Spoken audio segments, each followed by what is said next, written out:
The rain came down hard that November night in Reno. The kind of rain that turns the streets into mirrors reflecting neon signs and streetlights in colors that bleed together like old memories.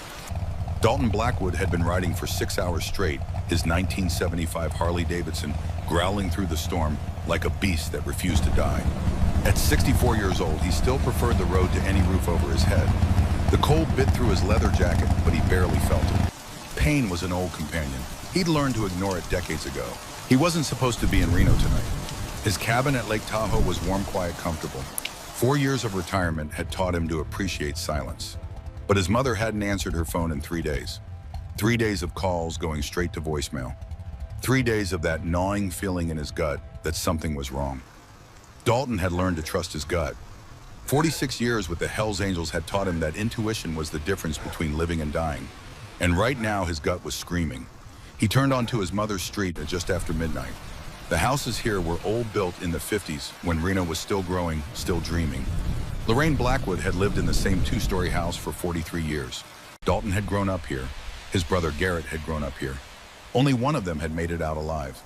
The street light on the corner was out. It had been out for months, maybe years. The city didn't care much about this neighborhood anymore. The houses were tired, paint-peeling, lawns overgrown. But it was home to people who couldn't afford anywhere else. People like his mother living on a retired nurse's pension, too proud to ask for help, too stubborn to leave. Dalton slowed the bike as he approached the house. The windows were dark, all of them. Not even the porch light was on. His mother always kept the porch light on. Always. She used to say it was so Garrett could find his way home. That was before they buried Garrett, before the light became a memorial instead of a beacon. He was about to pull into the driveway when he saw movement near the end of the block. A figure bent over a public trash bin. Dalton's hand went instinctively to his hip, where he used to carry a gun. Nothing there now. He'd given up carrying 4 years ago when he stepped down as national president. Clean break, clean life. That's what he'd promised himself. The figure was small, hunched against the rain. A woman, maybe, wearing what looked like a rain jacket that had seen better days. She was digging through the trash with both hands pulling out items, examining them under the weak glow of a distant streetlight, then either keeping them or tossing them back. Something about the way she moved made Dalton's chest tighten. He knew that posture, the slight favor of the left leg, the careful way she bent at the waist protecting a back that had given her trouble for 20 years. No. Dalton killed the engine. The sudden silence was louder than the rain. He swung off the bike, his boots hitting the wet pavement, and started walking. Slowly at first, then faster. His heart was pounding in a way it hadn't in years. Not fear. Something worse. Recognition. The woman didn't hear him approach. She was too focused on her task, pulling out what looked like half a sandwich wrapped in plastic. She examined it carefully as if deciding whether it was worth keeping. Dalton stopped 10 feet away. Mom. The word came out rough, torn from somewhere deep in his chest. A word he hadn't said in months. A word that suddenly felt like prayer and curse at the same time.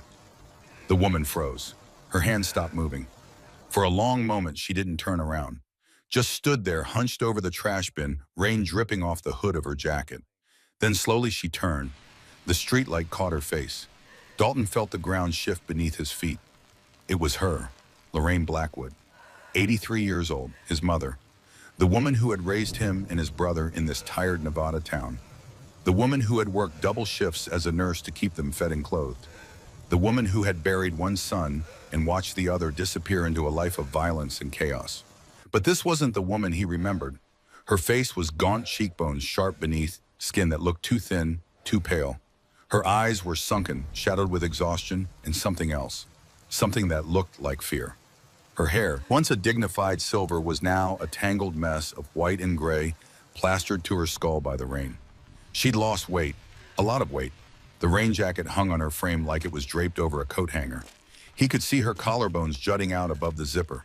Her hands still clutching the plastic-wrapped sandwich were skeletal. Veins and tendons stood out like ropes beneath paper-thin skin.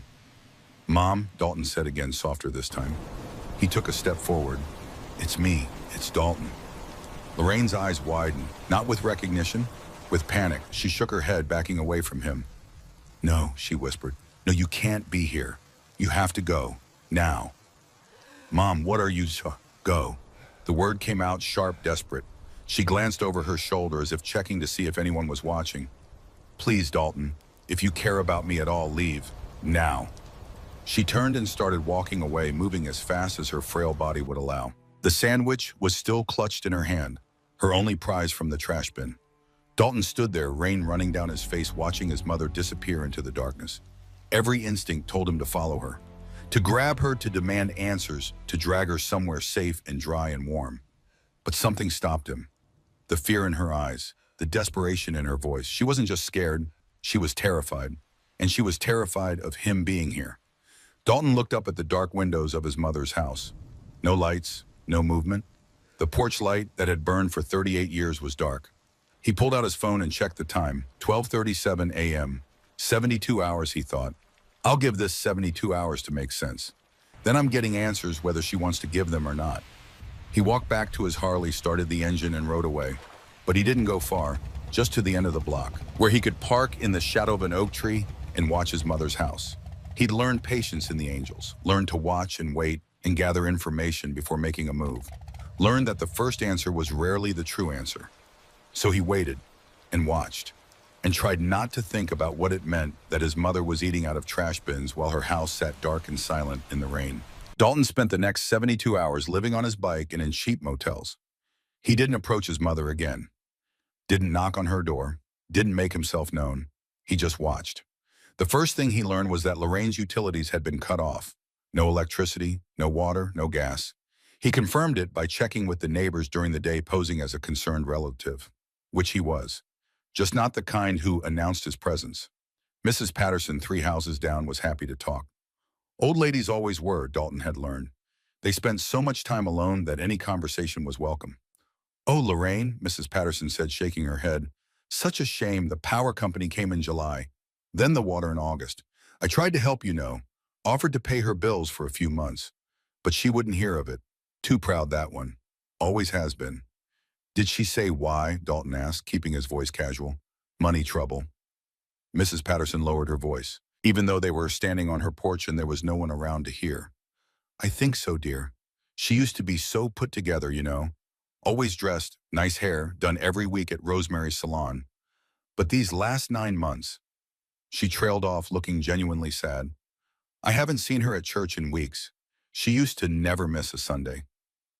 9 months. That was a timeline. Dalton filed it away. "Has anyone been coming to see her?" he asked. "Family, friends?" Mrs. Patterson's expression shifted. Something guarded came into her eyes. "Well," she said slowly, "there was a young woman, blonde pretty thing, started coming around last spring. They'd meet up, talk for a bit. I thought maybe it was a home health nurse at first, but..." She shrugged. "I don't know. Something about it didn't sit right with me." Dalton felt his jaw tighten. "This woman's still coming around?" "Oh yes, regular as clockwork. Every Tuesday and Friday evening, 9 o'clock on the dot. They meet at Wingfield Park. Tuesday and Friday, 9 p.m. Today was Thursday. Tomorrow was Friday." Dalton thanked Mrs. Patterson and walked back to where he'd parked his bike 2 streets over. He sat on the seat, pulled out a notebook he'd bought at a gas station, and started writing down everything he knew. The list was short. Too short. Mother Lorraine Blackwood. 83, living without utilities for 4+ months. Eating from trash bins. Lost significant weight. Frightened. Meeting unknown blonde woman twice weekly. Unknown woman, 30s. Blonde meeting with Lorraine regularly for 9 months. Possibly receiving money, questions. Why is mom giving money to this woman? Where did mom's savings go? Why is she afraid of me being here? He stared at the last question for a long time. That was the one that bothered him most. His mother had never been afraid of him. Disappointed, yes. Angry, certainly. There had been years when she wouldn't speak to him at all, when he'd chosen the Angels over family, when he'd broken laws and hearts with equal ease. But afraid, never. Something had changed, and Dalton needed to know what. Friday night came cold and clear. The rain had moved on, leaving behind air that smelled like wet asphalt and distant snow. Winter was coming early to Nevada this year. Dalton positioned himself at Wingfield Park an hour before the scheduled meeting. He'd changed out of his leather jacket and into a dark windbreaker he'd bought at Walmart. No club colors, no identifying marks. Just another middle-aged man sitting on a bench watching the Truckee River flow past. The park was mostly empty. A few homeless people huddled under blankets near the amphitheater. A couple of teenagers smoking weed by the river. No one paid Dalton any attention. He'd learned long ago how to make himself invisible when necessary. It was all about posture, about blending into the background, about not meeting anyone's eyes. At 8:55, Lorraine appeared. Dalton's chest constricted when he saw her.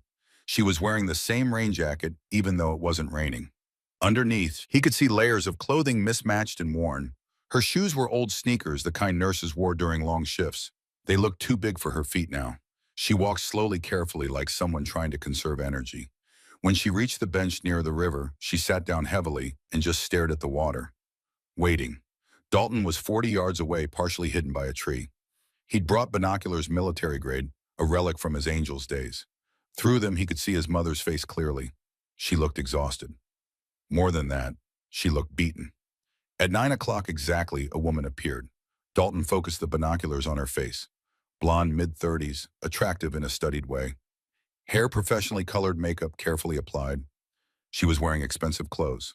Designer jeans, a North Face jacket that probably cost $300, boots that looked brand new. She carried a large purse over her shoulder. The woman sat down next to Lorraine without greeting her, just sat staring straight ahead at the river. They didn't speak for almost a minute. Then Lorraine reached into her pocket and pulled out an envelope. It was thin, wrinkled, like it had been handled many times. She held it in her lap, her hands shaking. "Please," Dalton heard his mother say. The wind carried her voice across the park, thin and desperate. "I just need 2 more weeks. I'll have it, I promise." The blonde woman didn't look at her. "You said that last time, Mrs. Blackwood." I know, but I'm selling some things. Jewelry, furniture. I'll have the rest by the end of the month." "The end of the month is 2 weeks away." The blonde woman's voice was flat, emotionless. "That's what you said 2 weeks ago." "Please," Lorraine's voice cracked. "Sienna, please, I'm doing everything I can." Sienna, the name settled into Dalton's mind like a stone dropping into deep water. The blonde woman, Sienna, finally turned to look at Lorraine. Even from 40 yards away through binoculars, Dalton could see the coldness in her expression. "Mrs. Blackwood," Sienna said quietly, "I've been very patient, more patient than most people would be. But there are limits to patience. I just need a little more time. You've had 9 months of me being understanding, of me giving you extensions, of me believing your promises."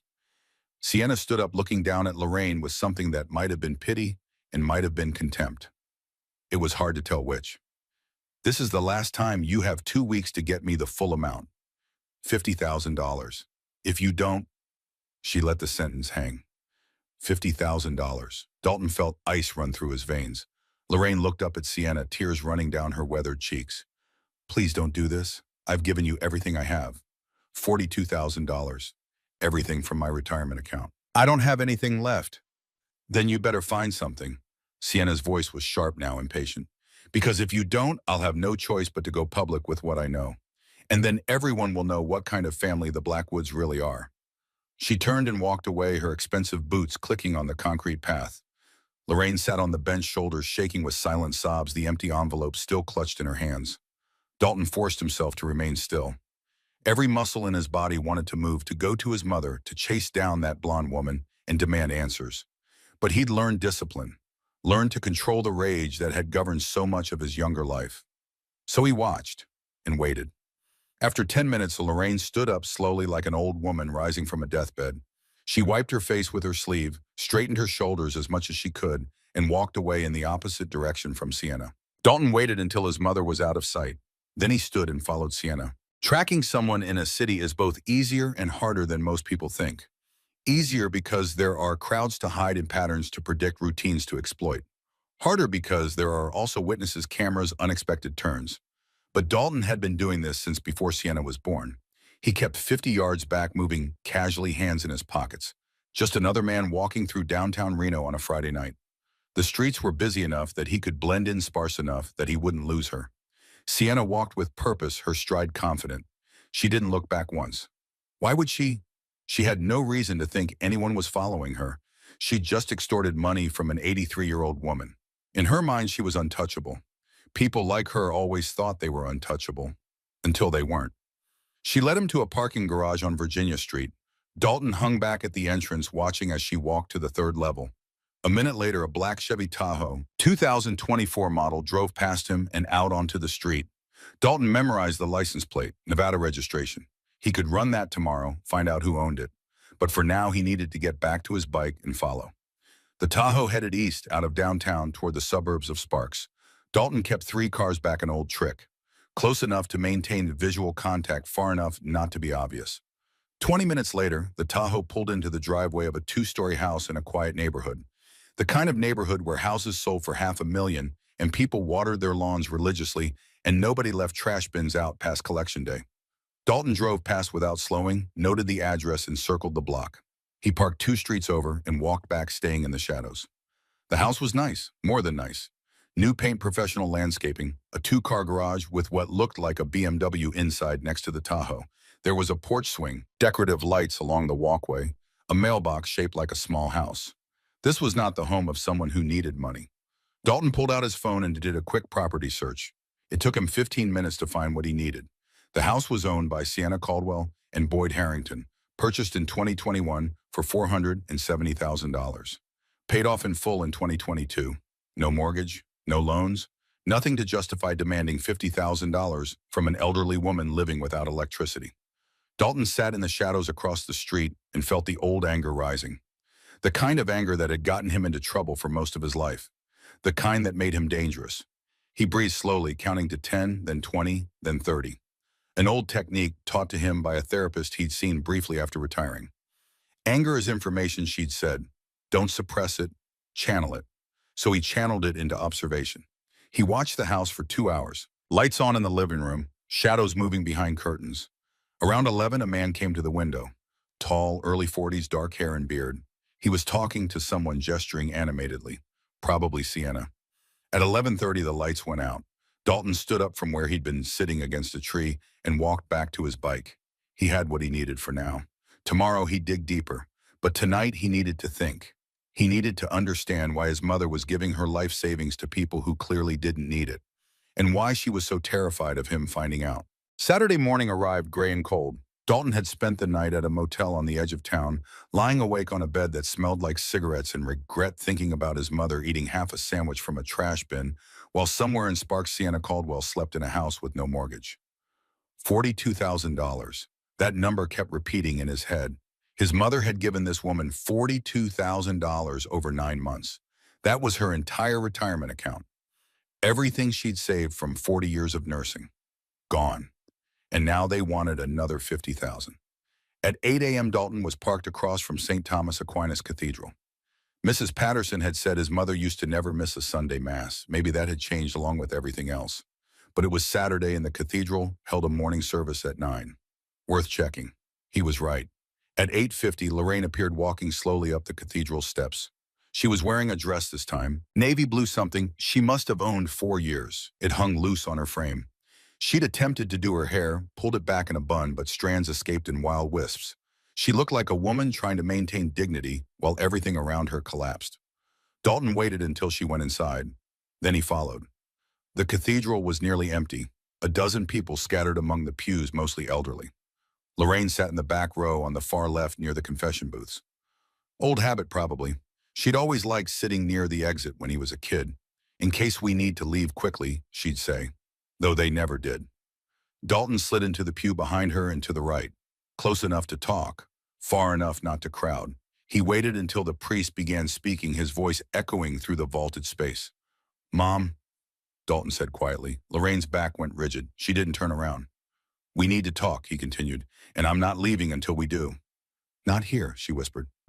Please, Dalton. Not in church." "Then where?" She was silent for a long moment. On the altar, the priest was talking about forgiveness, about mercy, about sins washed clean. "There's a bench," Lorraine finally said, "behind the cathedral, in the garden, after the service." Dalton nodded even though she couldn't see him. "I'll be there." The service lasted 45 minutes. Dalton didn't hear a word of it. He was too busy watching his mother's shoulders, the way they hunched forward, like she was trying to make herself smaller. The way her hands gripped the pew in front of her, knuckles white. When it ended, Lorraine didn't leave with the other parishioners. She sat until the cathedral was empty, except for the priest, who disappeared into a back room.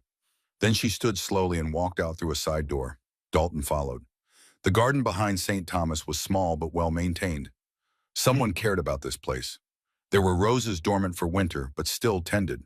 A small fountain turned off for the season, and a stone bench beneath an oak tree that had probably been there for 100 years. Lorraine sat on the bench. Dalton sat beside her, leaving a foot of space between them. For a long time, neither spoke.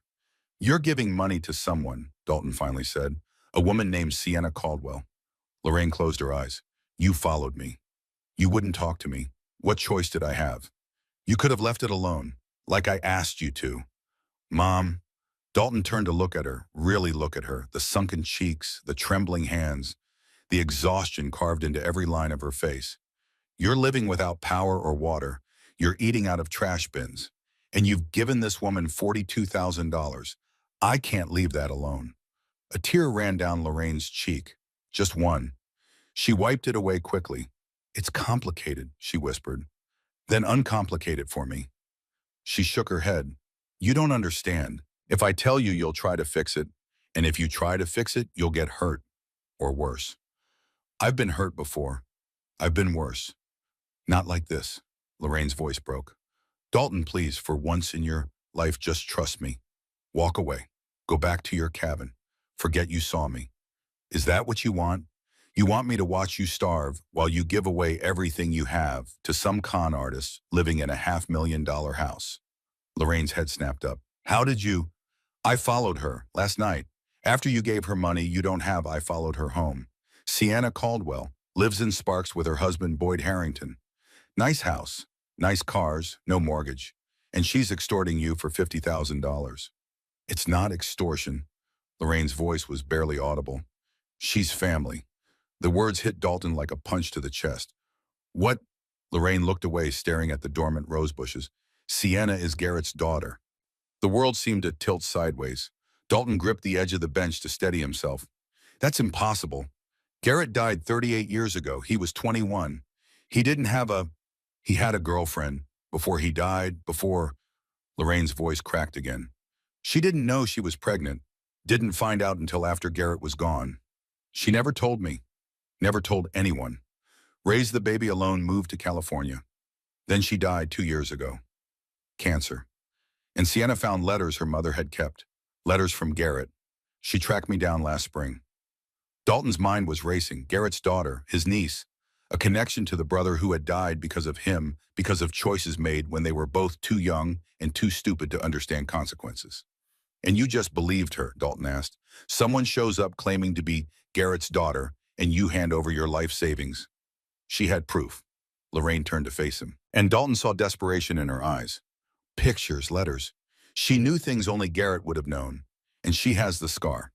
"What scar?" "Behind her left ear, shaped like a G. Garrett had the same one behind him. He got it when he was 7, fell off his bike. Remember, it never healed right."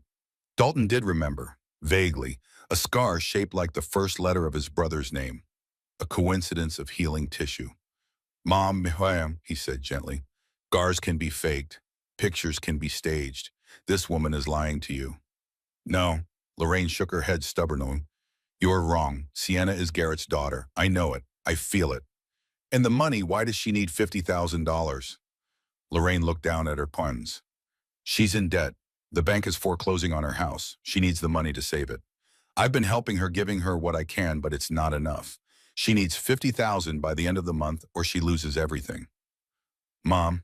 Dalton kept his voice calm, though inside he was screaming. "I went to her house. There is no foreclosure. That house is paid off. Has been since 2022. She doesn't need your money. She's scamming you." "You're wrong." But Lorraine's voice wavered now, doubt creeping in. "Show me the proof," Dalton said. "The letters, the pictures, whatever she gave you. Let me see it." Lorraine was quiet for a long moment. Then she stood up slowly, her movements stiff and painful. "Come to the house," she said. "I'll show you everything, and then you'll understand." She walked away, leaving Dalton sitting on the bench beneath the oak tree, his mind churning with questions and a growing sense of dread. Because his mother had said something earlier that bothered him, something that didn't fit. She'd said, "You don't understand. Garrett died because of you." Those exact words. But Dalton had never told anyone about that, about the real reason Garrett died, which meant either his mother had figured it out on her own, or someone had told her. And if someone had told her, they knew the truth about what happened in 1988. A truth that Dalton had buried for 38 years. A truth that could destroy what little remained of his family. He stood up and followed his mother home, knowing that whatever she was about to show him would change everything.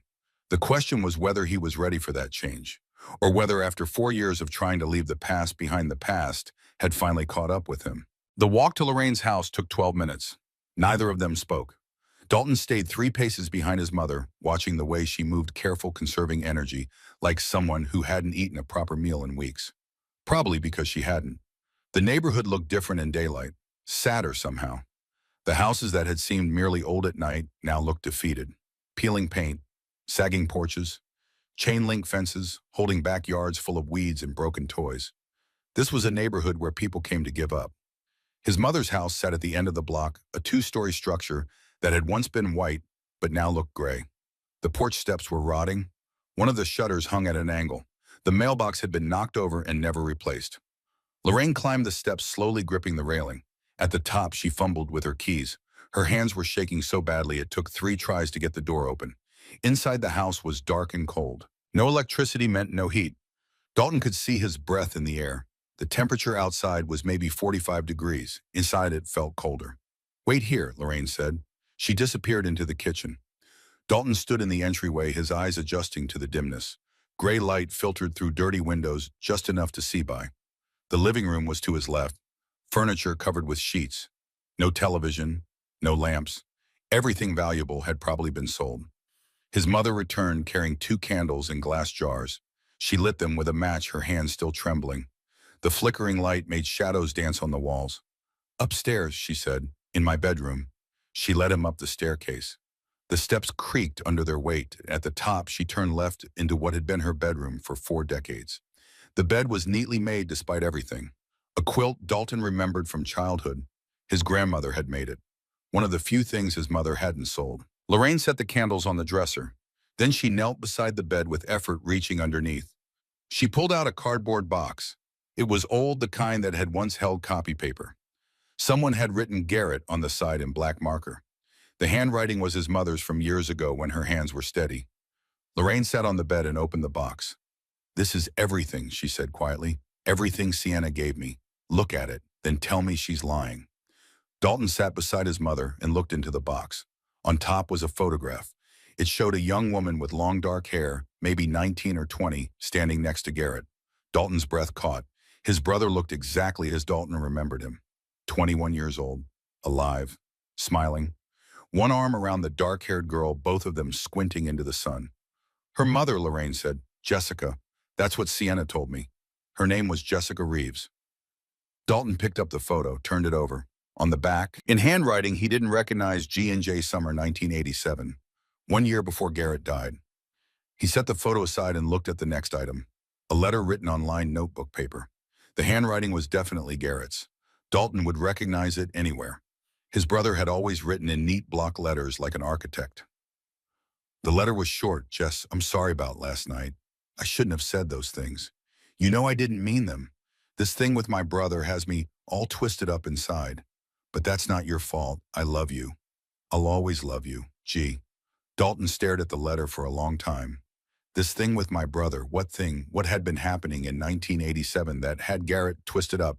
He set the letter aside and kept digging. More photos. Garrett and Jessica at a lake, at a restaurant, standing in front of what looked like a movie theater, young and in love, and completely unaware that in less than a year one of them would be dead. There were more letters, a dozen of them, all from Garrett to Jessica, all brief, affectionate, sometimes apologetic.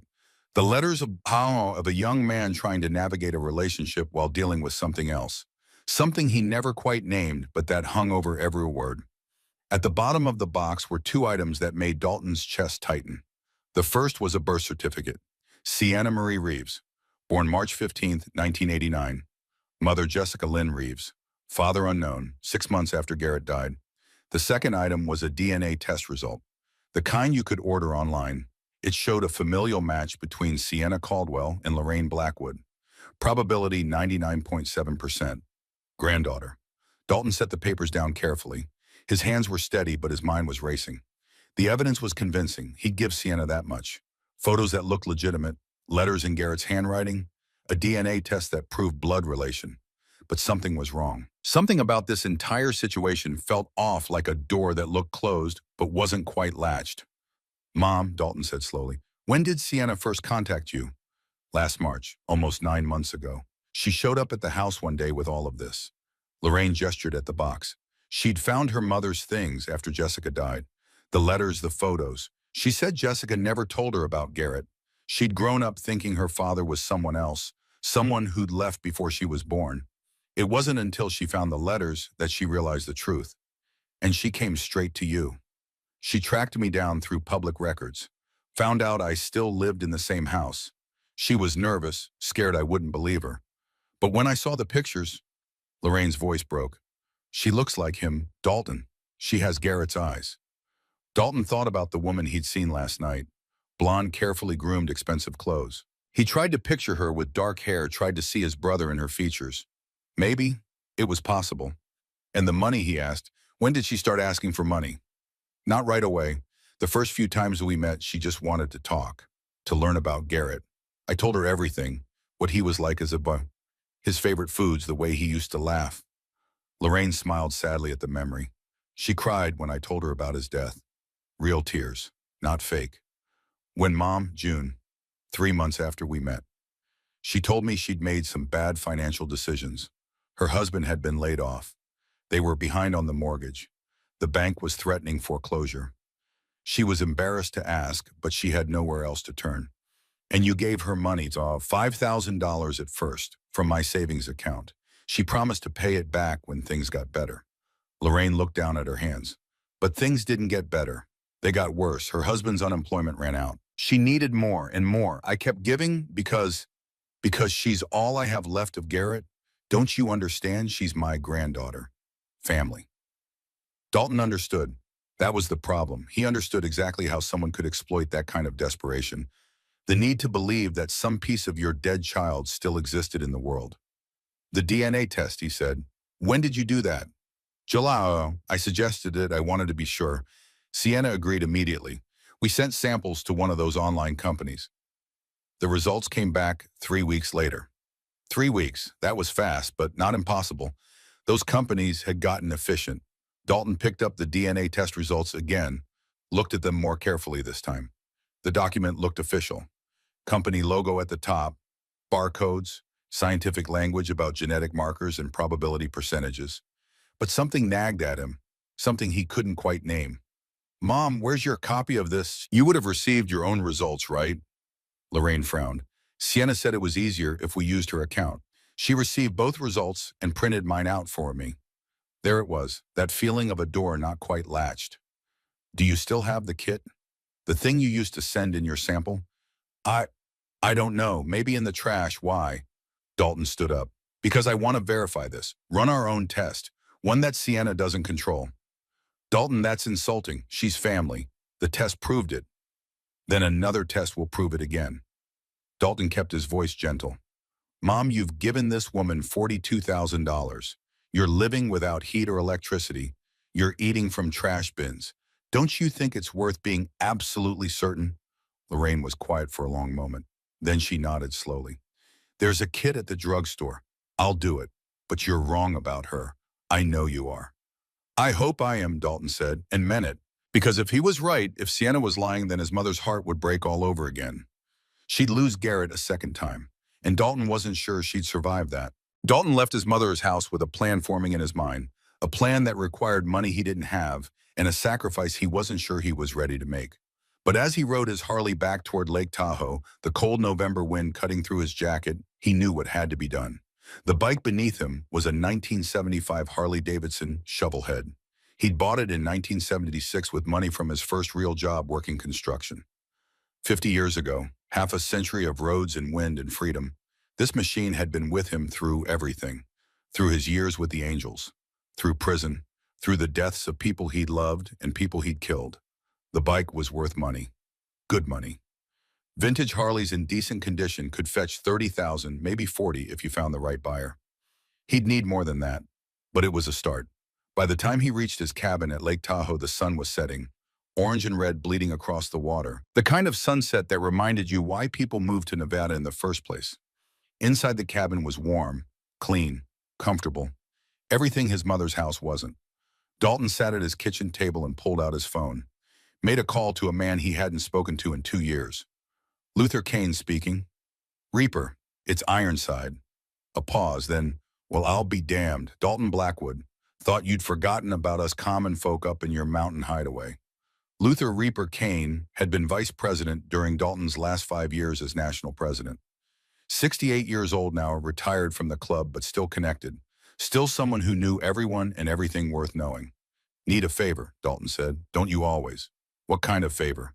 I need to sell my bike. Fast. Fair price, but fast. Another pause, longer this time. The shovelhead. Your shovelhead. Yeah. Jesus, Dalton, that bike's been with you longer than most marriages. What's going on? Family business. Can you help or not? Luther sighed. I know a collector in Carson City. Guy's got more money than sense. Pays top dollar for vintage iron. I can make a call, but you sure about this? I'm sure. All right, give me 24 hours. I'll get you 35, maybe 38,000. Make it 40 and I'll owe you. You already owe me. Remember Tucson? Dalton smiled despite everything. Yeah, I remember Tucson. 40,000 it is. I'll call you tomorrow. Luther hung up. Dalton sat in his kitchen staring at his phone, feeling the weight of what he'd just done. The Harley wasn't just a motorcycle. It was a time capsule. Every scratch, every dent, every repair told a story. First runs with the Angels. Long rides through the desert when he needed to think. The night he'd ridden home from Garrett's funeral, barely able to see through his tears. Now he was selling it. Selling 50 years of memories to save his mother from a woman who was probably lying. But what choice did he have? He thought about calling Lorraine, telling her what he was doing. But she'd argue. Tell him not to. Tell him she'd figure something else out. So he didn't call. Instead, he walked out to his garage where the Harley sat waiting. He ran his hand along the fuel tank, feeling the cold metal beneath his palm. Sorry, old friend, he said quietly, but family comes first. The bike didn't answer, just sat there in the dim light, chrome gleaming, ready for one more ride. The call came at 10 a.m. the next morning. Luther had found a buyer, 40,000 cash. The man would meet Dalton at a rest stop off Highway 395 at 2 p.m. Dalton rode the shovelhead one last time. He took the long way up through the mountains past Donner Lake, along roads he'd ridden 1,000 times before. The engine rumbled beneath him, familiar as his own heartbeat. The wind was cold, but the sky was clear blue, stretching forever above snow-capped peaks. This was freedom. This was what the bike had always represented. The open road. The ability to leave whenever you wanted. To go anywhere. Be anyone. And he was selling it to save a woman who might not even want to be saved. The buyer was waiting at the rest stop. Older guy, maybe 70, wearing a leather jacket with no club colors. Just a man who loved motorcycles. He walked around the Harley 3 times, examining every inch. She's beautiful, he said finally. Original parts. Mostly. Had to replace the carburetor in '89. New clutch in 2003. Everything else is original. The man nodded appreciatively. You've taken care of her. Yeah. Hard to let her go. Dalton didn't answer. The man pulled an envelope from his jacket. 40,000. Cash. Count it if you want. Dalton took the envelope. Didn't count it. If Luther said it was 40,000, it was 40,000. He handed over the title and the keys, walked away without looking back. Got into a rental car he'd arranged to have waiting, and drove toward Reno. By 4 p.m., he was parked outside Sienna Caldwell's house in Sparks. The black Tahoe was in the driveway. Lights were on inside. Someone was home. Dalton sat in the rental car for 10 minutes thinking through his approach. He had the money. 40,000 in cash plus 12,000 from his savings account. 52,000 total, enough to pay off Sienna and get his mother out from under this mess. But something still bothered him. The DNA test, the convenience story, the timing of it all. He thought about what his mother had said. Sienna had shown up in March, started asking for money in June. 9 months of systematically draining an elderly woman's life savings. That wasn't desperation. That was a long game. And people who played long games usually had angles. Dalton got out of the car, walked up the driveway, rang the doorbell. Sienna answered. She looked different in casual clothes. Yoga pants and a sweater. No makeup, hair pulled back. Younger somehow, more vulnerable. She didn't recognize him. Can I help you? She asked. My name is Dalton Blackwood. I'm Lorraine's son. The color drained from Sienna's face. Oh, she told me about you. I'm sure she did. Can I come in? I don't think. I have the money. Dalton held up the envelope. 50,000, everything you asked for. But I want to talk first. Sienna hesitated. Then she stepped aside. All right. The inside of the house matched the outside. Expensive furniture, hardwood floors, art on the walls that looked original. This was not the home of someone in financial distress. Sienna led him to the living room. They sat on opposite ends of a leather couch that probably cost $5,000. Where's your husband? Dalton asked. Boyd's at work. He manages a car dealership in Carson City. Doing well for himself. We do okay. Sienna's voice was cautious. Mr. Blackwood, why are you here? Because my mother is living without electricity or water. Because she's lost 20 pounds and I found her eating out of a trash bin. Because she's given you her entire life savings and you're asking for more. Dalton kept his voice level. So I'm here to pay you, to end this. But first I want to understand something. Understand why you're doing this. Sienna's expression hardened. I'm not doing anything. Lorraine is my grandmother. She's been helping me because we're family. The DNA test can be faked. Results can be altered. Documents can be forged. Dalton leaned forward. I've been around a long time, Sienna. I've seen every con there is. And this has all the hallmarks of a good one. Find a lonely old woman. Give her something she desperately wants, a connection to her dead son. Earn her trust, then bleed her dry. That's not, show me the scar. Sienna blinked. What? Behind your ear. The scar shaped like a G. My brother had one just like it. My mother says you do too. Show me. For a moment, Sienna didn't move. Then slowly she reached up and pulled her hair back. There was a scar behind her left ear. Small, slightly raised. It did look like a letter. Could be a G, could also be a V or a Y or just a random scar. Dalton stared at it for a long moment. When did you get that? I've had it since I was a child. My mother said I fell and hit my head on a coffee table edge. It healed this way. Convenient. Mr. Blackwood, I don't know what you want me to say. I came to Lorraine because she's my grandmother. Because I wanted to know about my father. I didn't plan to ask her for money. But when things got difficult, things aren't difficult. Dalton gestured around the room. You live in a $500,000 house. No mortgage. Your husband has a good job. There is no foreclosure. No bank threatening to take your home. I checked. Sienna's face went pale again. Then red. You investigated me. I protect my family. And right now, my mother needs protecting from you. I am family. Prove it. Dalton pulled out his phone. There's a lab in Reno that does same-day DNA testing. We go there right now, you and me. We submit samples. We get results in 6 hours. If you're really Garrett's daughter, the test will show it. And I'll apologize. I'll give you this money and I'll never bother you again. Sienna stared at him. I am Sienna. You don't believe the test we already did. I believe in verification, so let's verify. I don't have to prove anything to you. No, you don't. But if you refuse, I'm taking this money and I'm going to the police. I'm showing them everything. The payments my mother made, the threats you made, the fact that she's living in poverty while you're living here, and I'm going to let them investigate. Sienna stood up abruptly. I think you should leave. Is that a refusal? I said leave now. Dalton stood slowly, looked around the room one more time, at the expensive furniture, the art, the signs of comfort and wealth. Then he looked at Sienna, really looked at her, and saw it. A micro-expression. Lasted less than a second. Fear mixed with something else. Guilt. You're not Garrett's daughter, Dalton said quietly. You never were. Get out. Who put you up to this? Who told you about my brother, about the scar, about what happened in 1988? I said get out. Sienna's voice rose. Or I'm calling the police. Dalton walked to the door, stopped with his hand on the knob. You've got 48 hours, he said without turning around. After that, I'm bringing the police in, and I'm bringing a lawyer, and I'm making sure everyone knows what you did to a defenseless old woman. He left before Sienna could respond, got in his car, and drove away, his mind already working on the next move. Because Sienna was going to run, or she was going to call whoever had set this up. Either way, she was going to make a mistake, and Dalton was going to be watching when she did.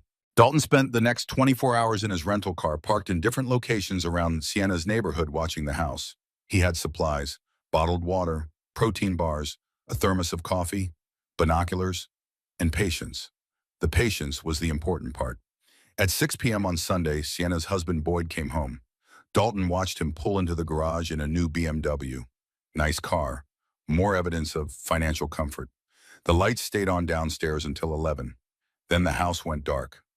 Dalton dozed in the car, waking every hour to check. Nothing moved. Nobody came or went. At 8 a.m. Monday morning, Boyd left for work. Sienna stayed home. At 10 a.m., Sienna left, but not in the Tahoe. She was on foot, walking fast, head down. She was wearing sunglasses even though the day was overcast. Her body language was wrong. Tense, nervous. Dalton followed on foot, staying back using the skills he'd learned over 4 decades of covert surveillance. She walked for 15 minutes, winding through the subdivision. Twice she stopped and looked back, but Dalton had already anticipated that, ducking behind cars and trees. Eventually she reached a strip mall, mostly empty stores and a closed-down restaurant. She went to a bar at the far end. Sign said Silver Strike Saloon. Dalton waited 2 minutes, then followed her inside. The bar was dark and smelled like stale beer. A few day drinkers scattered at tables, country music playing low on a jukebox. Sienna sat in a booth at the back. She wasn't alone. Dalton's heart stopped. The man sitting across from Sienna was in his early 40s. Dark hair, thick beard, tattoos visible on his neck. One of them was a hawk in flight. But Dalton wasn't looking at the tattoos. He was looking at the face. A face he knew, a face he'd known for almost 40 years. No, Dalton whispered. But yes, the man was Boyd Harrington, Sienna's husband, except that wasn't his real name. Dalton knew the real name because they'd served in the Angels together.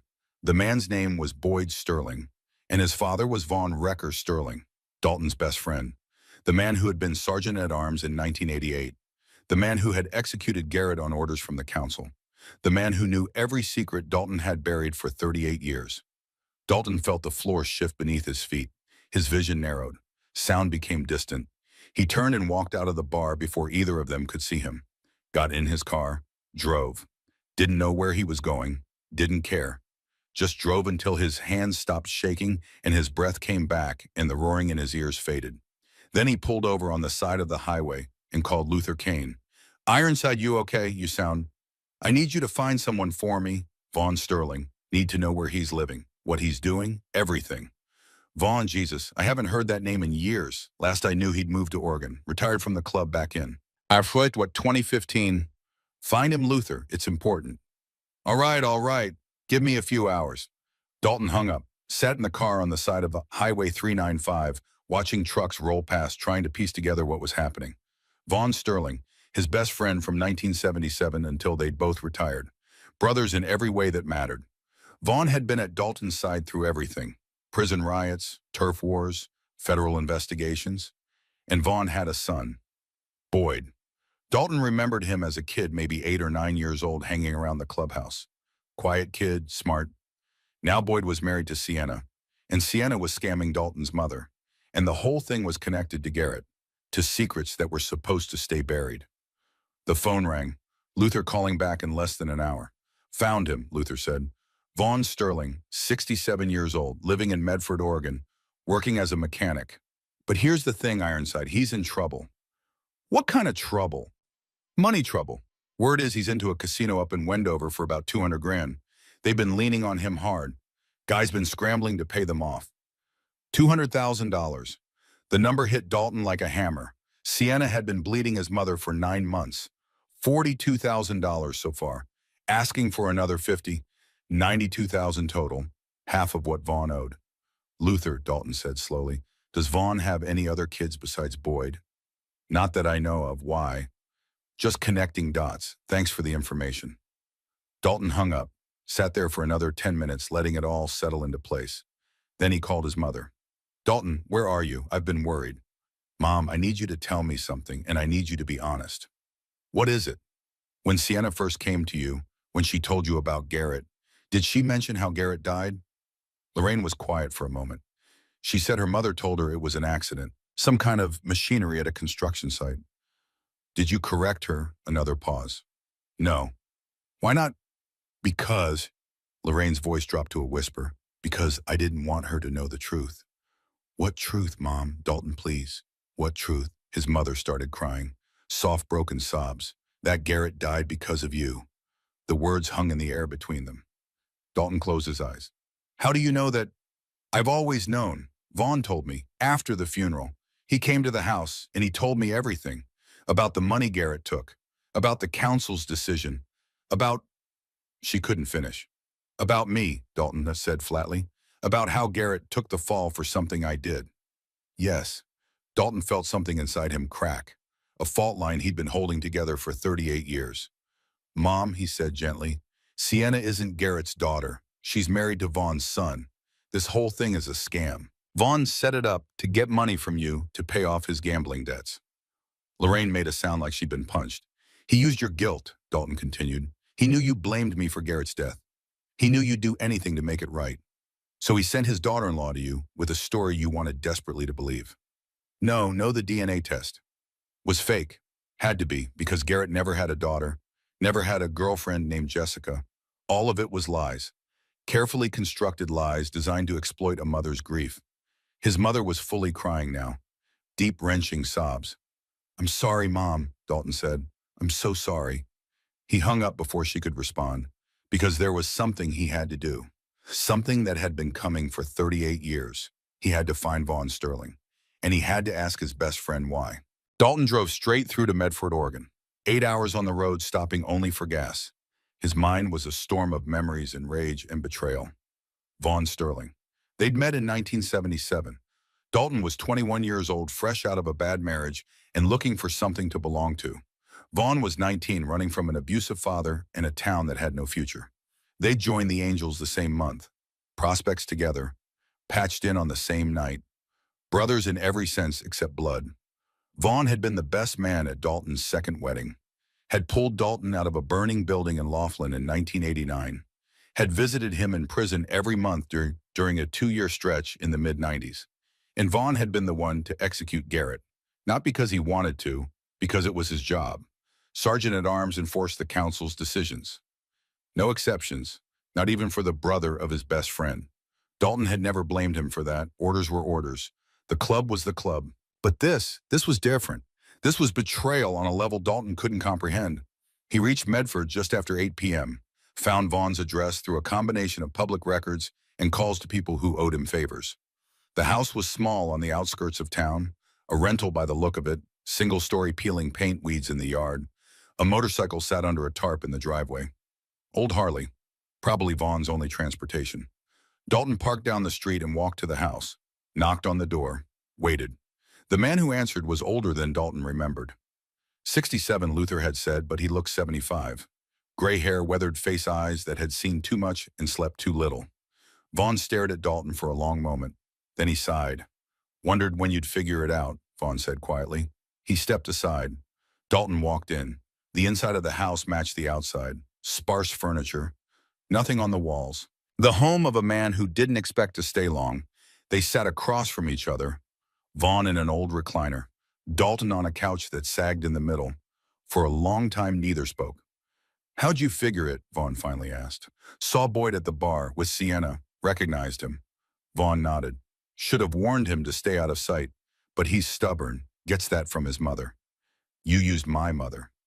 I needed the money. So you invented a fake granddaughter, played on her guilt, made her think she was helping Garrett's child. Dalton's voice was flat, emotionless, the calm before violence. 200,000 in debt. That's what Luther said. 210, actually. Casino in Wendover. I made some bad bets. Kept doubling down trying to win it back. You know how it goes. No, I don't. Vaughn smiled sadly. Yeah, you always were better at discipline than me. How much have you gotten from her? 42,000 so far.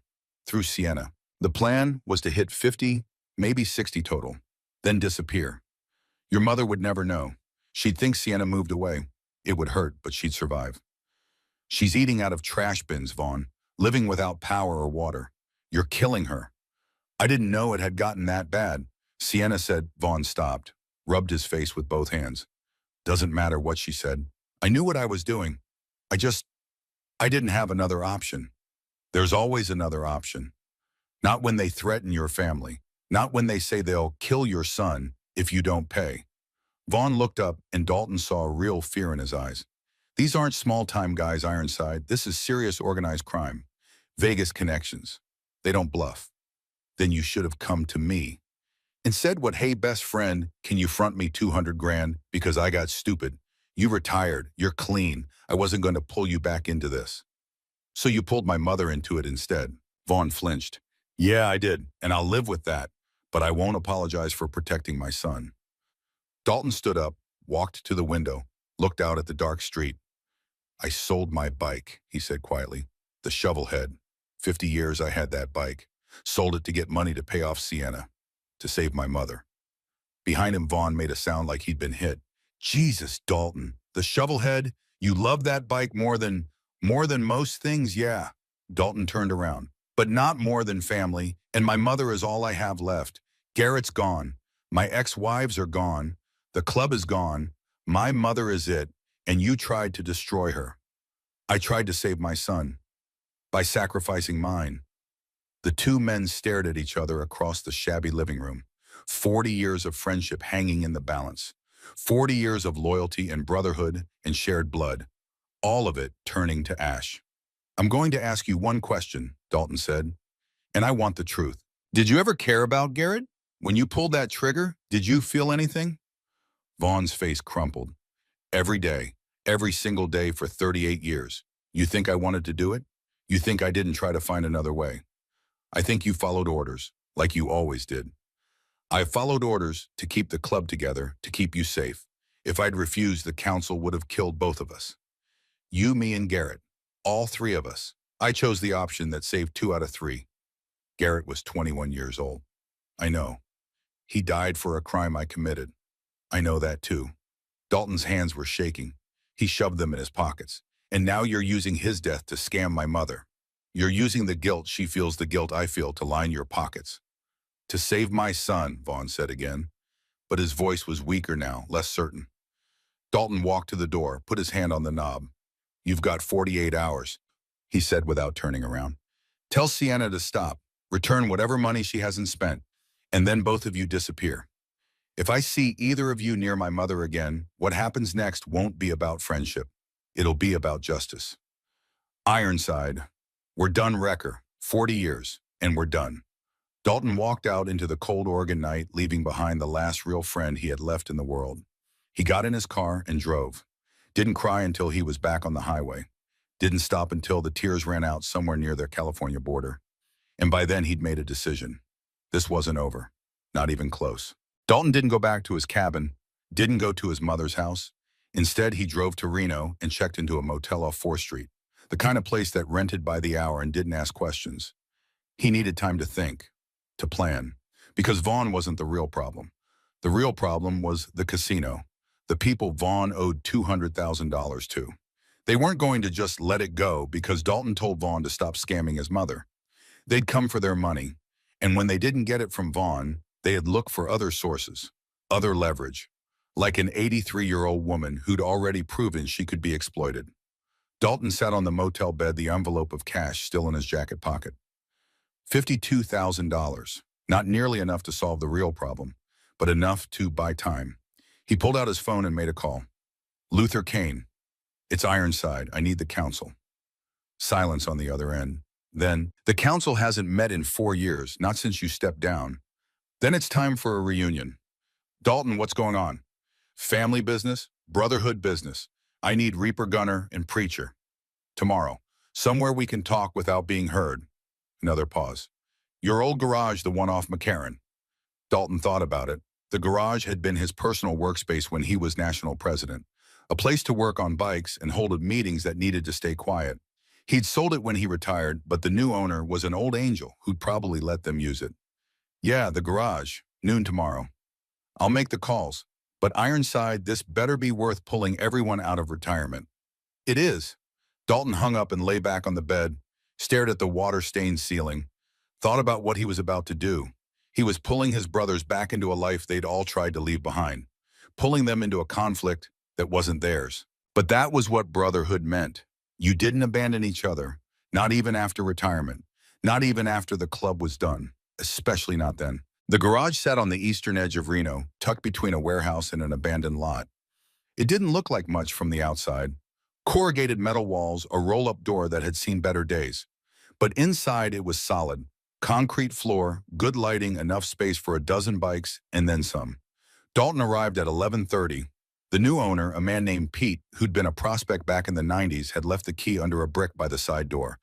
Inside, the garage smelled like oil and metal and memory. Dalton stood in the center of the space looking around. How many meetings had he held here? How many decisions had been made in this room? Too many to count. At 11:45, the first bike pulled up outside. Dalton recognized the engine sound. A late model Road King. That would be Luther Reaper Kane. Luther walked in pulling off his helmet. 68 years old, but he still moved like a man 20 years younger. Former Army Ranger before the Angels. The kind of man who'd seen combat and come back harder for it. Ironside. Luther clasped Dalton's hand. Been too long. 4 years. Feels like 40. Luther looked around the garage. Brings back memories, doesn't it? Too many. 5 minutes later, two more bikes arrived together. Silas Gunner Thorne and Wade Preacher Sullivan. 66 and 71 respectively. Gunner had been road captain in charge of organizing runs and maintaining discipline on the road. Preacher had been chaplain, the club's spiritual advisor and mediator. Together, the four of them had run the Nevada chapter of the Hells Angels for over a decade. They'd built it into one of the strongest chapters in the country, and they'd walked away from it together when the time came. Now they stood in the garage, four old men in leather jackets, looking at each other with the kind of recognition that went beyond words. So, Gunner said, crossing his arms, what's this about? Dalton told them everything. About finding his mother in the trash bins, about Sienna and the fake granddaughter story, about Vaughn and the casino debt, about the $200,000 and the threats against Boyd. He didn't leave anything out, not even the part about Garrett, about how his brother had died for Dalton's crimes. When he finished, the garage was silent. Preacher was the first to speak. Vaughn Sterling did this wrecker. Yeah, that doesn't sound like him. The wrecker I knew wouldn't. People change when they're desperate, Luther interrupted, especially when family's on the line. I believe it. Gunner nodded slowly. So what do you need from us? I need to deal with the casino, Dalton said. The people Vaughn owes. Because even if I pay off Sienna, even if I get my mother safe, they're still going to come looking. They'll find out about her, about the money she gave Sienna, and they'll see her as another source. You want to negotiate with them, Luther said. It wasn't a question. I want to make them understand that Lorraine Blackwood is off limits, that she's protected, and that going after her would cost more than $200,000 could ever be worth. And how do you plan to do that? Preacher asked. You're retired. We're all retired. We don't have the club backing us anymore. We have something better, Dalton said. We have our reputation. We have 40 years of people knowing what happens when you cross us. And we have each other. The three men looked at each other. You're talking about going to war, Gunner said quietly, at our age, without the club, against organized crime. I'm talking about protecting family. Luther laughed. It was a rough sound like gravel in a cement mixer. Hell, Ironside, you always did know how to make retirement interesting. He looked at the others. I'm in. Gunner nodded. Yeah, me too. Preacher was quiet for a long moment. Then he sighed. The Lord says we should turn the other cheek. But he also says we should protect the widow and the orphan. Lorraine qualifies. He met Dalton's eyes. I'm in, but we do this smart, no unnecessary violence. We're too old for that kind of stupidity. Agreed, Dalton said. This is about leverage, not bloodshed. So what's the plan? Luther asked. Dalton pulled out a map of Nevada and spread it on a workbench. First, we need information. Who runs the casino? Who's collecting from Vaughn? What's their structure? Once we know that, we can figure out how to approach them. I know a guy, Gunner said. Works security at Wendover. Owes me a favor from back in the day. I can find out who Vaughn's into. Do it, Dalton said. We need names by tonight. What about Vaughn? Preacher asked. What do we do about him? Dalton's jaw tightened. Nothing, not yet. First we solve the problem. Then we figure out what justice looks like. By 6 p.m. that evening, Gunner had the information.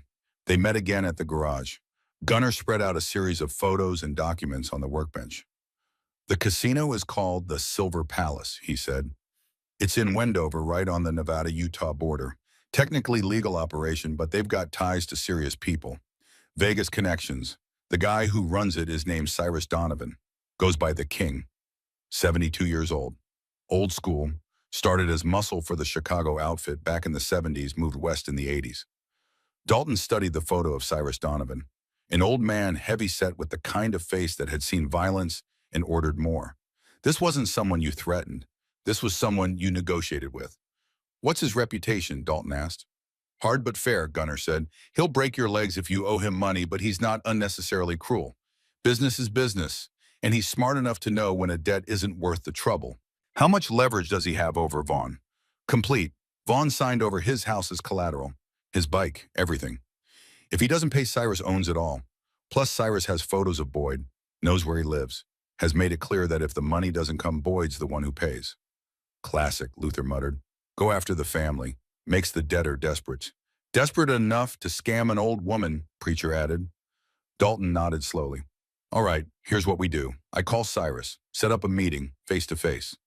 And say what? Gunnar asked. That I'm taking over Vaughn's debt, that I'm good for the money, and that in exchange he leaves Vaughn and his family alone. No more threats, no more collections.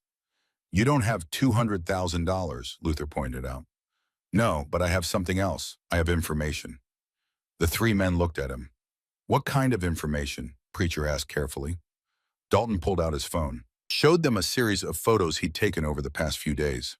Photos of Sienna and Boyd, of them meeting at the bar, of money changing hands, of documents that showed the fake DNA test, the fabricated story about Garrett's daughter. Fraud, Dalton said. Conspiracy, elder abuse. If this goes to the authorities, Boyd goes to prison. Maybe Sienna too. And the investigation will lead back to Vaughn, which means it'll lead to Cyrus, to the casino, to all the illegal ways they enforce their debts. You're talking about leverage, Luther said. You give Cyrus a choice. Forgive the debt or face a federal investigation. Exactly. That's dangerous, Preacher said. You're threatening a man who's killed people for less. Which is why I don't go alone, Dalton replied. I go with backup. I go with brothers who've faced worse than Cyrus Donovan and lived to tell about it. Gunnar smiled slowly. When do we leave? Tomorrow. We give Cyrus tonight to hear we're coming. Then we show up at noon, public place, lots of witnesses. We talk, we negotiate, we walk out with a deal. And if he says no, Preacher asked. Dalton's expression hardened. Then we remind him why people used to be afraid of the Hells Angels. That night, Dalton made the call. He'd gotten Cyrus Donovan's direct number from Gunnar's contact. It rang 4 times before someone answered. Yeah, a man's voice, flat, careful. I need to speak with Cyrus Donovan. Who's asking it? Dalton Blackwood. He doesn't know me, but he knows Vaughn Sterling. Tell him I'm calling about Vaughn's debt. There was a pause, muffled conversation in the background. Then a different voice came on the line, older, rougher. This is Cyrus. You got 60 seconds to explain why you're calling my private line. My name is Dalton Blackwood. Vaughn Sterling owes you money. $200,000 give or take. I'm calling to arrange a meeting to discuss that debt. You planning to pay it? I'm planning to negotiate. Cyrus laughed. It wasn't a pleasant sound. I don't negotiate with people I don't know, and I especially don't negotiate with people who think they can call me up and make demands. I'm not making demands. I'm offering a solution that benefits both of us. Kid, I'm 72 years old. I've heard every solution there is. They all end the same way, with people paying me what they owe or losing things they value. So unless you're calling to wire me 200 grand, we don't have anything to talk about. What if I told you that collecting from Vaughn is going to bring you more trouble than it's worth? What if I told you that there are federal authorities very interested in how you enforce your debts? The line went silent. When Cyrus spoke again, his voice was colder. That sounds like a threat. It's information, the kind of information you need to hear before you make your next move. Another pause. You got balls, I'll give you that. Most people wouldn't threaten me on a recorded line. This line isn't recorded. Your guy would have warned you the second I called if it was. And I'm not threatening you. I'm proposing a meeting tomorrow, noon, your casino, public space. You, me, and a few associates. We talk. We find a solution. We all walk away happy. And if I say no, then we both lose. You lose the chance to avoid a problem. I lose the chance to protect my family. And Vaughn loses everything. Nobody wins. Cyrus was quiet for a long moment.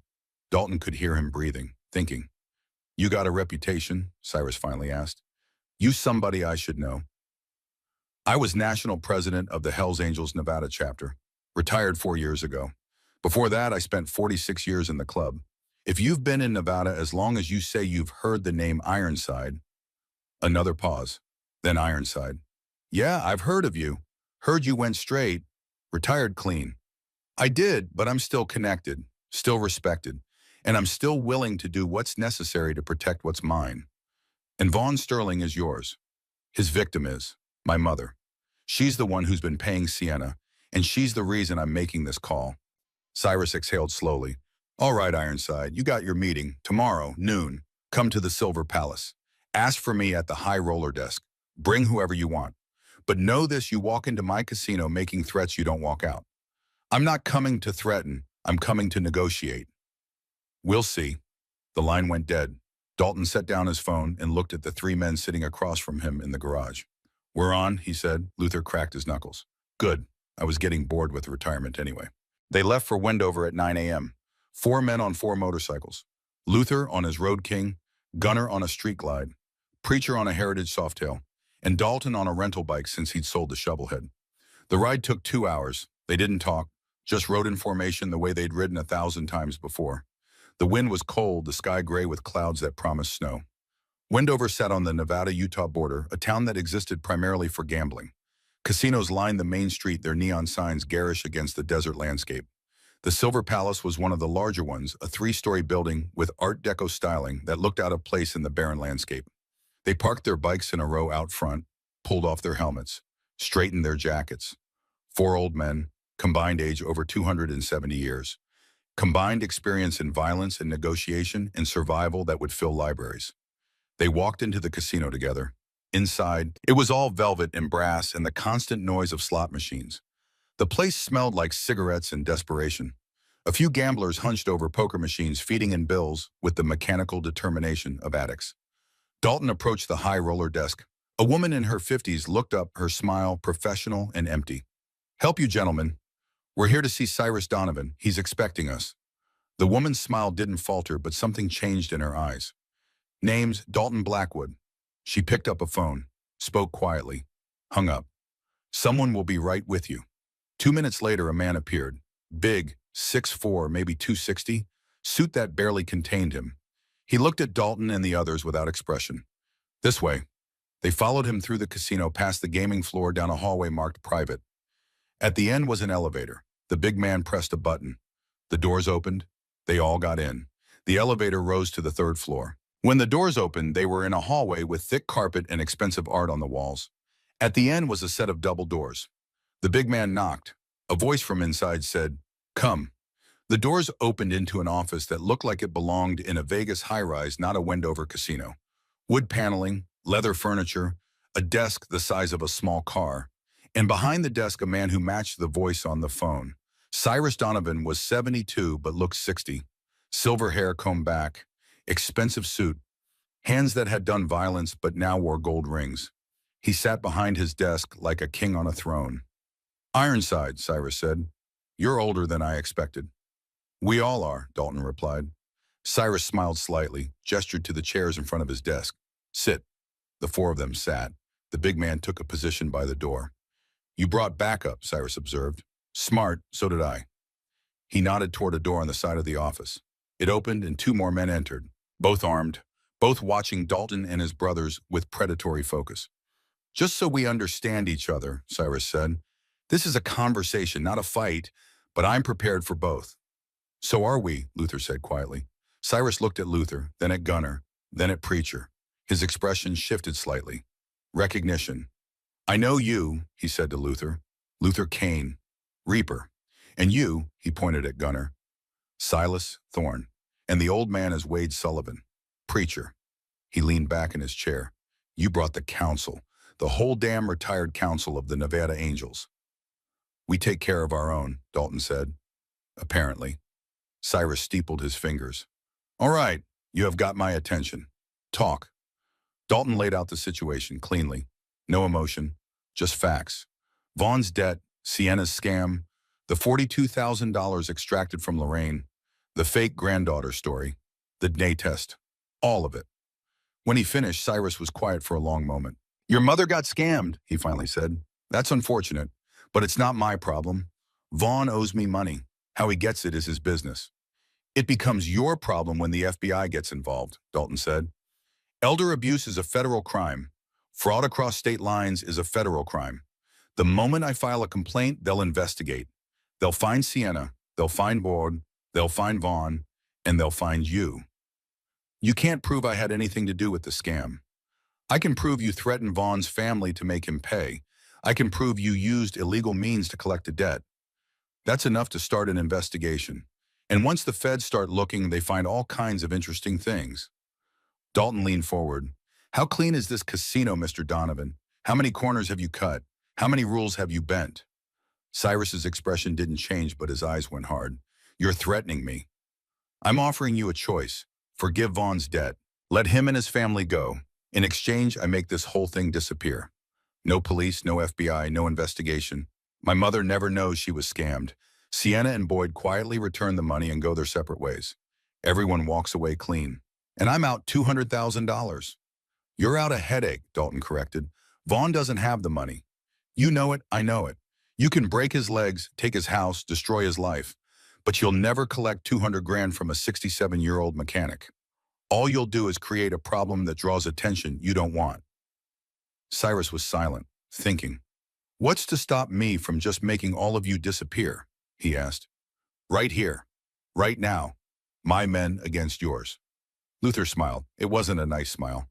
You could try, but we've been in worse situations, and we're old enough that we don't care much about dying anymore.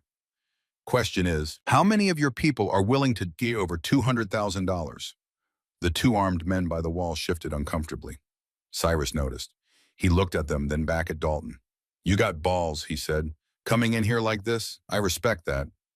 I learned from the best, Dalton replied. 46 years in the life teaches you a few things. One of them is that the smartest fights are the ones you don't have. Cyrus nodded slowly.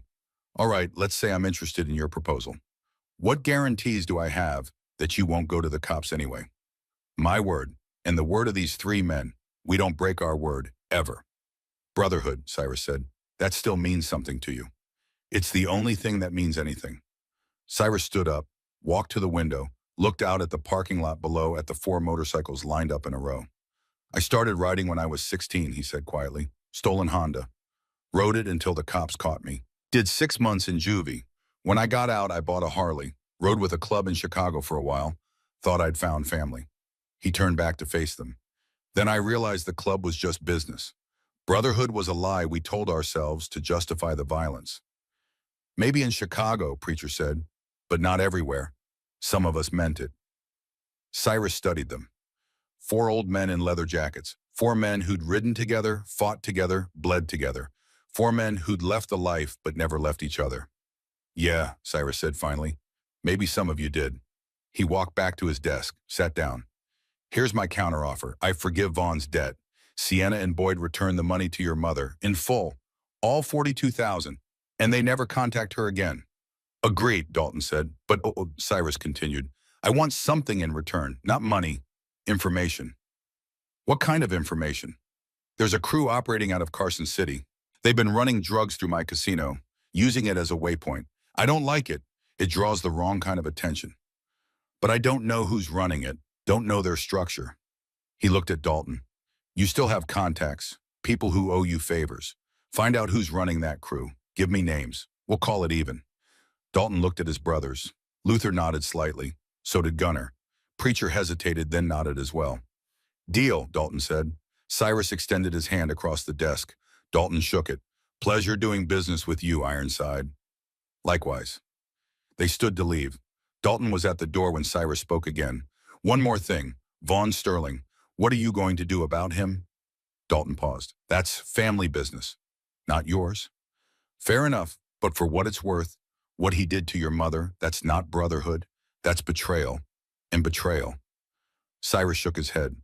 That's something you don't forgive. Maybe, Dalton said, but that's my choice to make, not yours.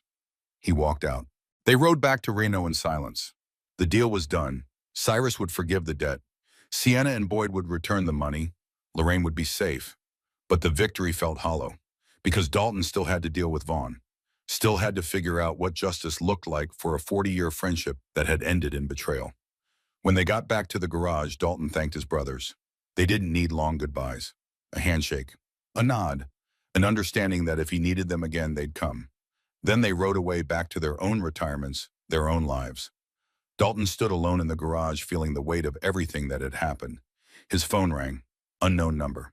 Yeah, Mr. Blackwood, this is Sienna Caldwell. Dalton's grip tightened on the phone. What do you want? I wanted to apologize. Cyrus called, told me about your deal, told me I had to return the money, and I will, all of it. But I wanted you to know I didn't want to do this. Vaughn, I don't care, Dalton interrupted. I don't care about your excuses or your reasons. You return that money to my mother in Bahaj tomorrow, and then you disappear. If I ever see you near her again, our deal with Cyrus won't protect you. Understand? Yes, I understand. Good. He hung up, stood there for a moment breathing slowly. Then he got on his rental bike and rode to his mother's house. She answered the door after the third knock, looked at him with red-rimmed eyes. She'd been crying. Dalton, can I come in? She stepped aside. They sat in the dark living room. Dalton lit the candles his mother kept for the light now. The money's coming back, he said. All 42,000. Sienna will deliver it tomorrow. Lorraine closed her eyes. You fixed it. Yeah. How does it matter? She was quiet for a moment. Then I'm a foolish old woman. No, you're a mother who wanted to believe her son left something good behind. There's nothing foolish about that. I wanted so badly for it to be true, for Garrett to have a daughter, for some part of him to still be alive. I know. Lorraine looked at him, but it wasn't true. He died alone, and he died for you. The words hung between them. Yeah, Dalton said quietly. He did. And I blamed you. For 38 years I blamed you. You had a right to. No, Lorraine shook her head. I was wrong. Garrett made his choice. He chose to protect you. Just like you chose to protect me. That's what family does. She stood up slowly, walked to the stairs. Wait here. She came back 5 minutes later carrying the metal box, the one Dalton had seen in her closet. She set it on the coffee table between them. I think it's time you saw this, she said. She pulled out a key from around her neck, unlocked the box. Inside was a journal, leather-bound, worn. Lorraine handed it to Dalton. Garrett's. I found it in his things after he died. I've kept it all these years. Dalton opened the journal. The first entry was dated January 1988. He began to read. The handwriting was his brother's. Neat block letters. The entries were sporadic. Sometimes weeks between them. January 14th, 1988. Dalton's in trouble again. He won't tell me what, but I can see it. The way he looks over his shoulder. The way he flinches when someone knocks on the door. He's scared. And Dalton's never scared. I asked him what was wrong. He said nothing. But I know my brother. Something's coming. February 3rd, 1988. Found out what Dalton did. He took money from the club. $80,000. He was supposed to buy drugs to sell, make a profit, return the investment. But he lost it. Gambled it away in Laughlin. Now the club knows. The council knows. They're going to kill him. I can't let that happen. Dalton raised me. After Dad left, after Mom had to work double shifts, Dalton was the one who made sure I had food, made sure I stayed in school, made sure I was safe. I owe him my life. So I'm going to give him his. March 1st, 1988. I went to the council today. Told them I was the one who took the money, that Dalton was trying to protect me, that I gambled it away. They didn't believe me at first, but I made them believe. I told them details only the person who did it would know. I sold my lies so well that even I started believing it. Vaughn pulled me aside after. He knows the truth. He's known Dalton and me since we were kids. He looked at me with these sad eyes and said, you don't have to do this. But I do. The council voted. Execution. Vaughn has to carry it out. He's sergeant at arms. That's his job. He asked me if I was scared. I said no, but that was a lie. I'm terrified. March 10th, 1988. 5 days left. I've been thinking about my life. 21 years. It doesn't feel like enough. There's so much I wanted to do, wanted to see. Jessica keeps asking me what's wrong. I can't tell her, can't burden her with this. I think I love her. I know I do. But love doesn't matter now. All that matters is that Dalton lives. March 14th, 1988. Final entry tomorrow morning. Vaughn came by tonight, brought me whiskey. We sat in his truck and drank and didn't talk about what's coming. Before he left, he said, Garrett, you're the bravest person I know. I'm not brave. I'm just doing what needs to be done. If anyone finds this journal, I want them to know I don't regret my choice. Dalton is my brother. He's going to do great things. He's going to lead the club. He's going to make a difference. And I'm going to make that possible. To Dalton, if you ever read this, don't blame yourself. Don't carry guilt. I made this choice freely. Because you're my brother and I love you, And brotherhood means sacrifice. Live well, live for both of us. That's all I ask, Garrett Blackwood. Dalton closed the journal. His hands were shaking. Tears ran down his face, the first he'd cried in 38 years. He knew, Dalton whispered. He knew exactly what he was doing.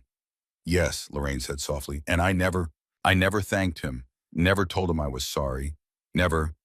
He didn't want your thanks. He wanted you to live. Dalton looked at his mother. Why didn't you show me this before? Because I was angry, because I blamed you, because I thought if you knew how deliberate his sacrifice was, it would hurt less. But it wouldn't have. Would it? No, Dalton said. It would have hurt more. They sat in silence for a long time. The candles flickered. Outside, night had fallen. I've wasted 38 years, Lorraine finally said. Being angry at you, being bitter, mourning Garrett instead of celebrating him. And then when Sienna came along, I grabbed onto that lie because I thought it would fill the emptiness. We both wasted time, Dalton said, but we don't have to waste any more. Lorraine reached across and took her son's hand. No, we don't. 3 days later, Dalton drove his mother to Lake Tahoe. Sienna had returned the money as promised. All $42,000 in charm. Lorraine had used part of it to pay her utility bills.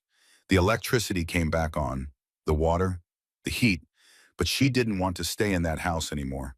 Too many memories, too much pain. Come live with me, Dalton had said. The cabin's big enough for both of us, and I could use the company. Lorraine had agreed. Now as they drove up the mountain road toward the lake, Dalton felt something he hadn't felt in years, peace. His mother sat in the passenger seat looking out at the pine trees, at the snow-capped peaks in the distance. It's beautiful here, she said. Yeah, it is. Garrett would have loved it. He would. They arrived at the cabin just as the sun was setting. The lake stretched out before them, turning gold in the fading light. Dalton carried his mother's bags inside, showed her the guest room. It wasn't much, but it was clean and warm and safe. Make yourself at home, he said. That evening, they sat on the porch together. Dalton had built a fire in the outdoor fireplace. They drank coffee and watched the stars come out. What are you going to do about Vaughn? Lorraine asked. Dalton had been expecting the question. I don't know yet. He's suffering. You know that, don't you? Cyrus forgave the debt, but Vaughn still has to live with what he did. Good. Dalton, Mom, he used you. He exploited your grief. He was willing to let you starve to save his own skin. Dalton's voice was hard. I understand why he did it. I even understand the desperation that drove him. But understanding isn't the same as forgiving. Garrett forgave you. The words hit like a punch. That's different, Dalton said. How about it? Because I didn't betray him. I didn't lie to him. I didn't. He stopped, took a breath. It's different. Is it? You made a mistake. You took money you shouldn't have. You put yourself in danger. Garrett paid the price, but he forgave you anyway. Lorraine looked at her son. Maybe it's time you learn to forgive too. Dalton didn't answer, just stared into the fire thinking about his brother, about Vaughn, about 40 years of friendship ending in betrayal, about whether some things were unforgivable, or whether forgiveness was just another kind of sacrifice. 2 weeks later, Dalton received a letter. It came in the mail forwarded from his old address. The return address was Medford, Oregon. Dalton opened it, standing by the mailbox. Inside was a single sheet of paper covered in handwriting he recognized. Ironside. I know you don't want to hear from me. I know I don't have the right to ask for anything. But I'm writing anyway because there are things that need to be said. First, I'm sorry. I know that's not enough. I know words don't fix what I did. But I am sorry. Every day I wake up and I think about your mother eating from trash bins because of me. I think about the fear in her eyes, the weight she lost, the dignity I stole from her. I tell myself I did it to save Boyd, that I had no choice. But that's a lie. I had a choice. I chose wrong. Second, I need you to know the truth about Garrett, about what happened in 1988. You've carried guilt for 38 years thinking he died because of your mistake. But there's more to it. The night before Garrett went to the council, he came to me, asked me to watch out for you, to make sure you didn't do anything stupid when he was gone. I asked him why. He said because you were going to blame yourself, because you were going to carry the weight of his death. I told him not to do it. I told him there were other ways. We could run. We could fight the council. We could do anything except let him die. He said no. He said you were meant for something bigger, that you were going to lead the club one day, that his life was worth your future. I tried to talk him out of it. For 3 hours I tried, but Garrett was stubborn, just like you. The next day when I had to pull that trigger, Garrett looked at me and smiled, actually smiled. His last words were, "Take care of my brother." I tried. For 40 years, I tried to honor that promise, but in the end, I betrayed it. I betrayed you. I betrayed him. I don't expect forgiveness. I don't deserve it. But I wanted you to know that your brother died knowing exactly what he was doing. He died proud. He died at peace. And he died loving you. That's what brotherhood really means. Not the club, not the patches or the rules or the loyalty oaths. It means loving someone enough to die for them. Garrett understood that. I wish I had. Wrecker P.S. Boyd and Sienna are divorcing. She's moving back to California. Boyd's staying in Nevada. He's ashamed of what we did. He wants to make it right, but he doesn't know how. If there's ever a way for him to apologize to your mother, he'd like the chance. But I understand if that's not possible.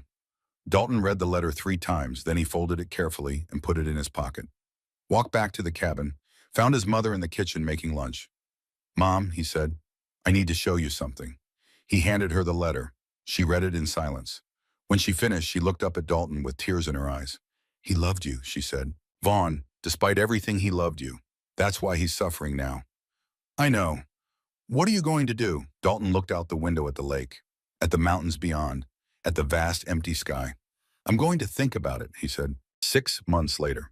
Spring had come to Lake Tahoe. The snow had melted. Wildflowers bloomed in the meadows.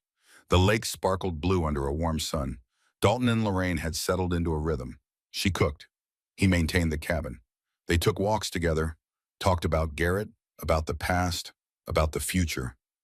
Slowly, Lorraine gained back the weight she'd lost. Her cheeks filled out. Her eyes brightened.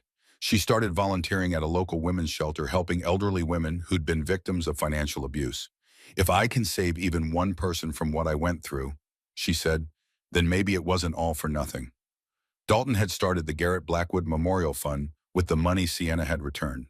It helped families who'd lost loved ones to violence, paid for funerals, counseling, legal fees. It wasn't enough. It would never be enough, but it was something. One morning in early May, Dalton got into his truck and drove south. He drove for 8 hours through Nevada, into Oregon. He pulled up in front of a small house in Medford just as the sun was setting. Vaughn was in the driveway working on a motorcycle, an old Harley, similar to the one Dalton had sold. When Vaughn saw the truck, he straightened slowly, set down his wrench, wiped his hands on a rag. Dalton got out of the truck.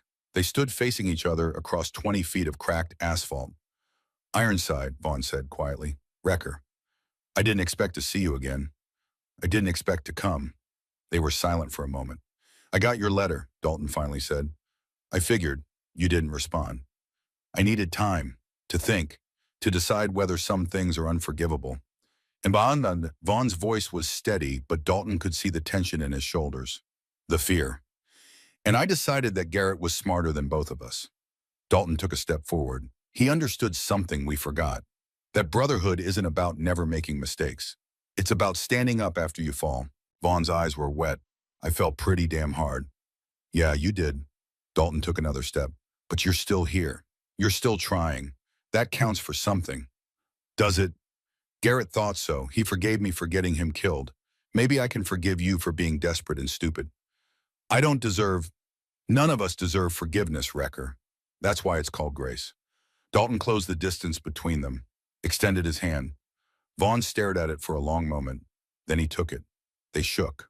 2 old men, 2 old friends, 2 brothers who'd been broken and were trying to figure out how to be whole again. "There are conditions," Dalton said. "Name them." "You stay away from my mother forever. She's forgiven you in her own way, but she doesn't need to see you." "Agreed." "You get help for the gambling, for whatever drove you to it." "Already started. Been going to meetings for 3 months." "Good." Dalton looked at the motorcycle Vaughn was working on. "And you finish that bike. Sell it. Give the money to the Garrett Blackwood Memorial Fund." Vaughn looked at the Harley. It was probably worth $20,000, maybe more. "Okay," he said. "I'll do it. Then we're even. Not friends, not yet, but not enemies either." "What are we?" Dalton thought about it. "We're 2 old men who've made more mistakes than we can count, and we're trying to do better." Vaughn smiled sadly. "Yeah, I can live with that." Dalton turned to go, got back in his truck. Vaughn called after him. "Ironside, thank you." Dalton paused. "Don't thank me, thank Garrett. He's the one who taught me what brotherhood really means." He drove away watching Vaughn shrink in the rearview mirror, and for the first time in 38 years, the weight on his chest felt a little lighter. The Garrett Blackwood Memorial Fund had helped 43 families in its first year, 43 families who'd lost loved ones to violence, who'd been left behind with nothing but grief and debt. Lorraine ran the fund from the cabin at Lake Tahoe. She worked 4 days a week reviewing applications, coordinating with social workers, making sure the money went where it was needed most. She'd gained back all the weight she'd lost. More than that, she'd gained back her purpose. Garrett would be proud, she told Dalton one evening as they sat on the porch. He would be proud of you, Dalton corrected. The Brotherhood Council, Luther Gunner preacher Dalton met once a month, not as angels, just as friends, as brothers. They helped with the fund, volunteered at the shelter, used their connections and experience to protect people who couldn't protect themselves. Vaughn attended the meetings sometimes. He'd been sober for a year, had found work at a custom motorcycle shop in Reno, was rebuilding his life one day at a time. The relationship between him and Dalton would never be what it was. Too much had happened, too much trust had been broken, but they were trying, and in the end, trying was enough. 1 year to the day after the new memorial marker was placed, Dalton received a package in the mail. Inside was a photograph, black and white, taken at a Hells Angels gathering in 1980. 4 young men on motorcycles. Dalton Vaughn Luther, and in the center smiling at the camera with his whole face Garrett. On the back, in Vaughn's handwriting, found this in my old photos. Thought you should have it. We were so young, so sure we'd live forever. Garrett was the only one who knew he wouldn't, and he smiled anyway. That's the difference between him and us. We feared death. He embraced life. Wrecker Dalton showed the photo to his mother. She smiled through tears. Look at him, so happy. He was happy, Dalton said, right up until the end, because he knew his life mattered. He knew his death would mean something. Dalton framed the photograph, hung it in the cabin's living room where he and his mother could see it every day. A reminder, not of death, but of life, of love, of sacrifice, of brotherhood, the real kind, the kind that lasts forever.